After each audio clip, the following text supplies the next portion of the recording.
So what I do now at the Royal Bank of Canada is, it's quite funny because we're called in, say, Ontario or London and England and Wales, and yet we seem to be thrown into jurisdictions that we have no information on. So Google's become a best friend recently. The internet's exploded with a lot of information. So that, coupled with knowing a lot of external lawyers to help us out, and building relationships about what to do, how to do it, and to make sure RBC, our primary employer, is always safeguarded, is a challenge, two, always unique, because you're looking at the stakeholders, and three, it's very collegial and very collaborative when you think about all the cross-functional people who are there to help you out together with the business, and the goal is always to do the right thing.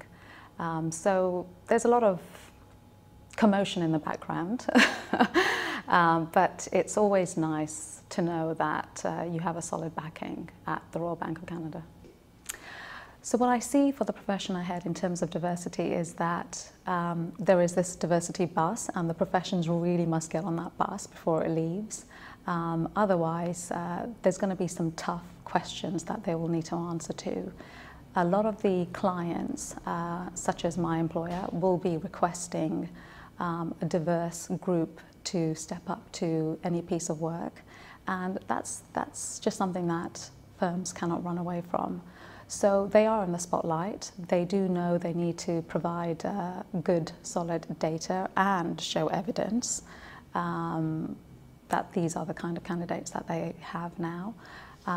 So it's going to be a good partnership, and the Legal Leaders for Diversity is a great thing that's going to inspire the external law firms to get there. So there's also another initiative that we run at the Royal Bank of Canada, and that's the RBC Law Group Diversity Committee that I co-chair with my legal colleague, Lucille D'Souza. And that's been a whirlwind for both of us, where we've had to do a number of initiatives and meet set targets. But it's been fun. I've got to know her, she's got to know me, and we're actually having fun. It's a lot of work, but we know the issues that we're tackling, the number of diverse candidates we need to get into the pipeline so that we see them in the legal hemisphere. We know it will produce the fruits that we need, and it's just very exciting. The only thing I would like to add here is the possibilities of going in-house. It shouldn't be looked upon as this is going to stagger your career. I think it was never said or blatantly put out there, but I think external firms perhaps may view in-house lawyers as being stagnant in one way or another, and that's really not the case.